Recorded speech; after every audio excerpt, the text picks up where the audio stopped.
Blangkon, tetapi teman-teman yang lain. Sebentar, saya akan telepon dulu ya Mas ya. Iya. Halo. Iya, selamat siang. Iya, kenapa?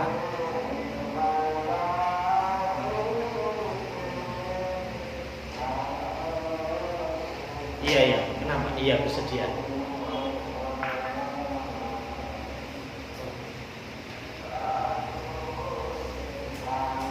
Betul sekali ya, benar. Enggak, ini cuman ganti apa itu? Ganti tombol speaker itu loh. Bu, ya. Iya, betul lah. Tidak.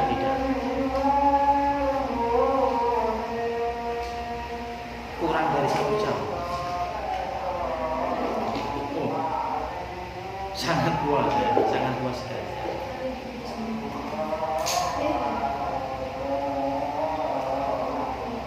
Oh iya, sama-sama. Ya, saya ulangi lagi. Jadi nanti concern saya adalah di metodologi penelitiannya. Metodologi nanti kalau masalah penulisan, jurnalistik dan lain sebagainya nanti akan disampaikan oleh Mas Amrullah ya, Mas Aam.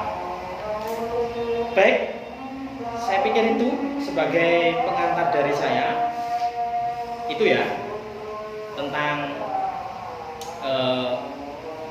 jadi selama 1 atau 2 hari ke depan kita akan membahas tentang metodologi ya, metodologi penelitian. Nah, yang perlu dicatat bahwa metodologi penelitian ini adalah kebutuhan semua mahasiswa ya.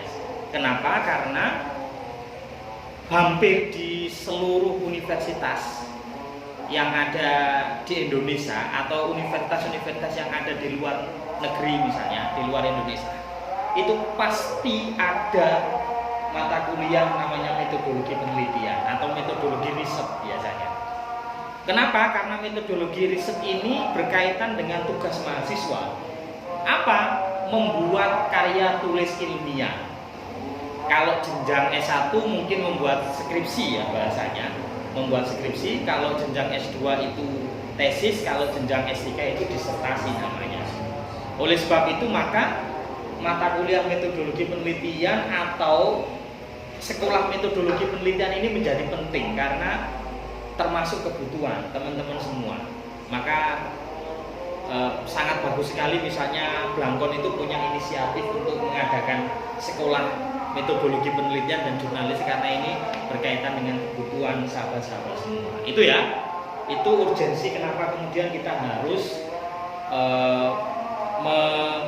mengikuti kegiatan ini. Saya pikir itu ya, itu juga bagian dari provokasi itu. Nah, ya, tapi itu menjadi sesuatu yang penting. Oke, baik. Saya akan memulainya lagi. Saya akan memulai langsung saja.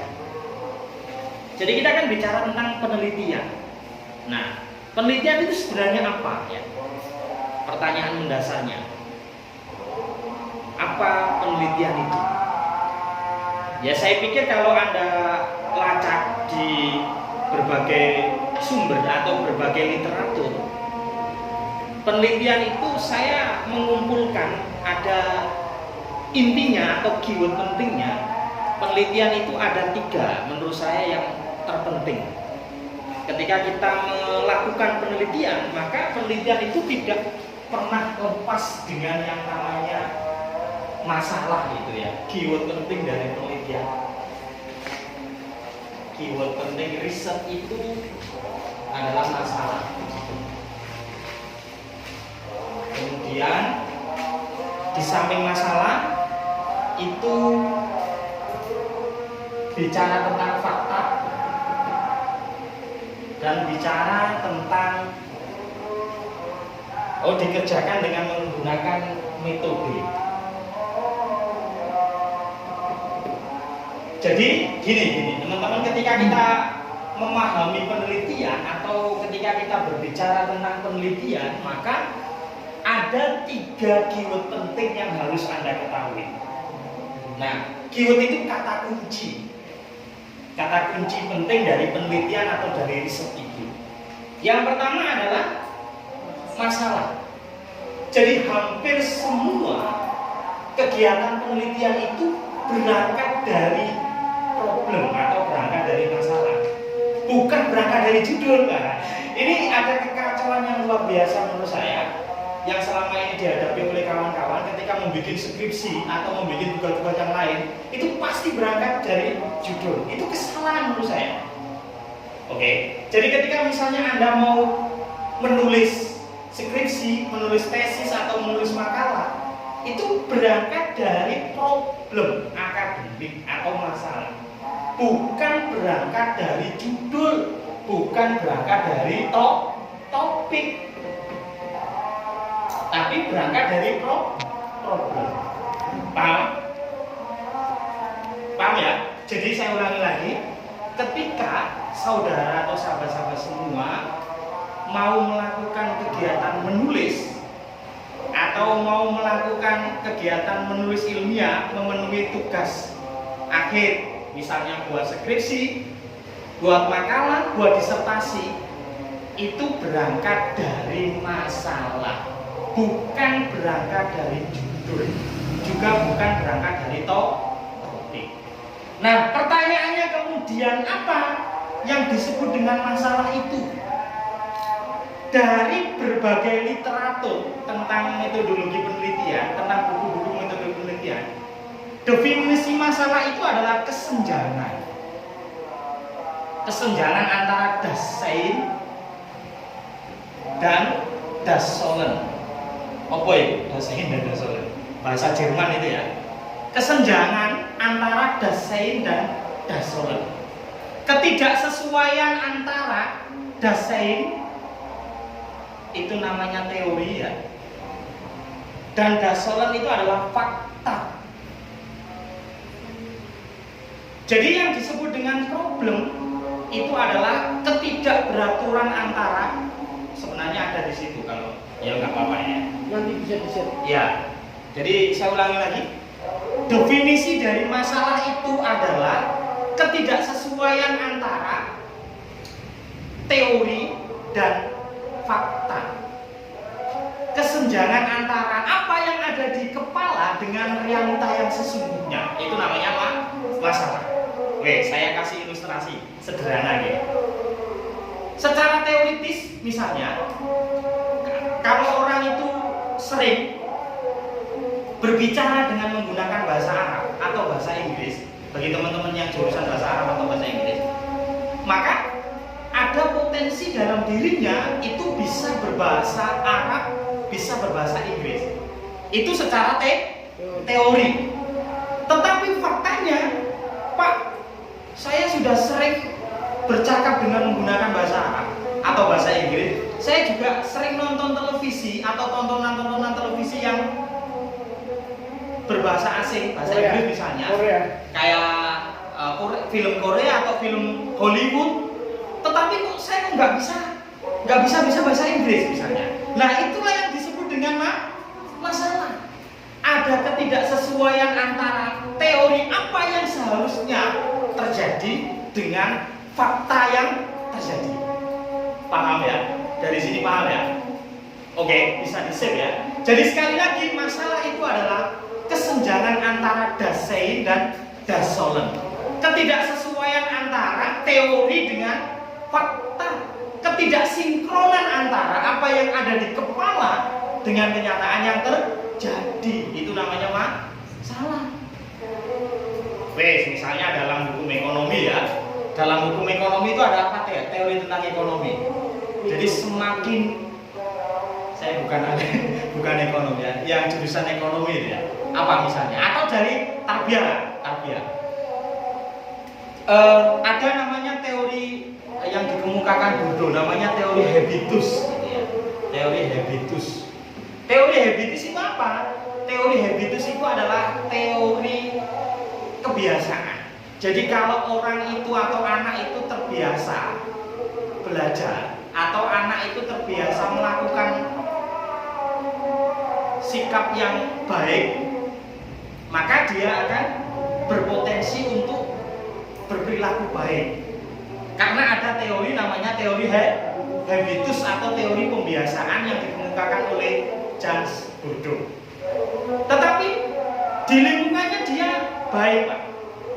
Di lingkungan orang tuanya juga mengajari tentang kebaikan. Kok dia tidak baik? Nah, itu juga dinamakan dengan masalah atau problem. Apa? Ketidaksesuaian antara yang seharusnya terjadi dengan realita yang sesungguhnya. Jadi sekali lagi saya ingin mengatakan gini kepada sahabat-sahabat semua. Jadi harusnya riset, penelitian atau penulisan-penulisan ilmiah yang lainnya itu berangkat dari masalah, bukan berangkat dari judul. Saya kasih lagi misalnya, kamu mau meneliti tentang poligami misalnya ya, poligami, dampak poligami. Nah, poligami itu kan dalam teorinya kan boleh kan, ada Qurannya kan jelas, fankihu atau balagu minan nisa masna masulah sama rupa. Itu posisinya sebagai teori atau dasarnya. Tapi faktanya, siapa perempuan yang ada di Indonesia itu yang mau dipoligami? Semuanya pasti menjawab tidak mungkin. Secara jujur ya. Coba Anda riset, Anda wawancara misalnya, ada nggak perempuan itu yang mau dimadu misalnya? Nggak ada. Nah, itu berarti tidak sesuai antara teori dengan fakta. Itu namanya masalah. Nah, maka kemudian Anda menulis skripsi atau menulis makalah judulnya tentang poligami. Nah, sekali lagi biasanya masalah itu gimana ini? Ini aja. Masalah itu karena keunikan. Keunikan itu dibahas.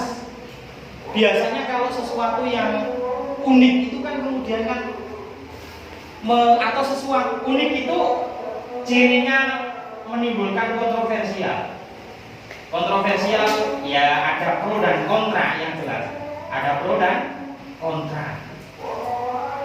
Ada pro dan kontra. Itu kontroversial. Contoh, saya akan tidak jauh dari contoh tadi poligami.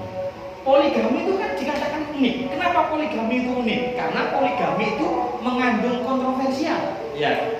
Mengandung kontroversial itu cirinya gimana? Ada pro dan kontra. Ada yang mendukung poligami ya, bagi kaum madam ini masih mendukung poligami, tetapi mungkin bagi kaum bahwa berbeda, tidak mendukung poligami. Nah, itu unik. Oleh sebab itu maka masalah itu ada kalanya unik untuk diteliti. Nah, indikator sesuatu itu dikatakan unik kalau menimbulkan atau sesuatu itu menggugah adanya kontroversial, ada pro dan kontra. Nah, oleh sebab itu gini teman-teman, kawan-kawan, kalau kamu ingin menulis tugas akhir, pengen menulis apa? Tugas akhir, atau ingin menulis skripsi atau yang lainnya, maka pastikan dulu kamu menemukan problem akademiknya. Jangan berangkat dari judul, tapi berangkat dari masalah. Itu namanya riset. Jadi riset itu sekali lagi ada 3 keyword penting di dalam riset itu. Yang pertama adalah riset itu berangkat dari masalah. Jadi kalau kamu mau meneliti segala sesuatu kan karena ada masalah. Misalnya kemarin ada kasus pembunuhan yang dialami oleh calon wakil bupati, mertuanya calon bupati Lamongan. Nah, kamu mau riset atau mau meneliti kenapa sampai terjadi pembunuhan? Nah, itu kan karena ada sebuah apa? Kamu mau meneliti tentang kematian mertuanya calon bupati Lamongan itu karena ada apa? Karena ada masalah. Bukan karena ada judul loh, bukan berangkat dari judul loh, bukan. Tapi berangkat dari masalah. Karena ada problem, karena ada sesuatu yang unik. Nah, sesuatu yang unik kemudian memantik teman-teman untuk melakukan yang namanya riset. Oke ya? Ada yang perlu di-share, ada yang perlu disampaikan sebelum saya melanjutkan yang kedua. Jadi kita lebih banyak diskusi saja. Apa? Jadi apa? Kesimpulannya, ketika kita bicara penelitian, maka ada 3 hal yang penting di dalam penelitian. Apa? Penelitian itu berangkat dari masalah, penelitian itu berdasarkan dengan fakta, dan penelitian itu dikerjakan dengan menggunakan metode. Paham ya? Yang pertama dulu, yang masalah. Kira-kira apa yang belum clear dari masalah itu? Kita bisa dialog. Ya, iya. Karena ini juga apa ya? Sedikit karena semester saya sudah mulai. Sudah. Ya memang saya tadi sedikit tersinggung. Enggak apa ya, tersindir. Karena memang pada kenyataannya sekarang itu tersindir. Teman-teman saya kebanyakan, khususnya saya juga, ketika mengajukan sebuah judul itu tanpa melakukan sebuah riset atau penelitian. Ya mungkin di sini ada sedikit terbuka. Jadi saatnya kan ketika sudah mendapatkan satu judul ya, kemudian pengen berubah lagi. Karena apa, di situ yang dilakukan pertama kali itu bukan mencari permasalahannya, tapi langsung judul yang sekiranya itu sudah di akhir ya, jadi kita lakukan kemudian baru melakukan riset seperti itu. Yang saya sudah pernah mencoba untuk melakukan penelitian terlebih dahulu untuk mencari judul, tapi di situ malah gimana, kayak kewalahan gitu. Jadi Kewalahannya karena apa? Kira-kira? Lebih mudah ketika sudah mendapat judul baru penelitian, bukan menentukan masalah dulu baru menentukan judul atau melakukan penelitian. Soalnya karena kita biasanya teorinya kan asal-asalan. Jadi saya kesusahannya itu di sini. Ketika melakukan sebuah penelitian ya, kalau di saya biasanya di pendidikan itu pasti kan tentunya di lembaga-lembaga. Nah, itu kiranya yang kita amati atau kita teliti itu dari segi mananya dulu. Yang apa? Yang untuk mencari permasalahan itu tadi. Oke, baik. Jadi itu menurut saya pertanyaan yang bagus ya. Jadi kan selama ini memang tradisi yang ada di kampus ya, karena saya juga pernah di kampus ya. Dan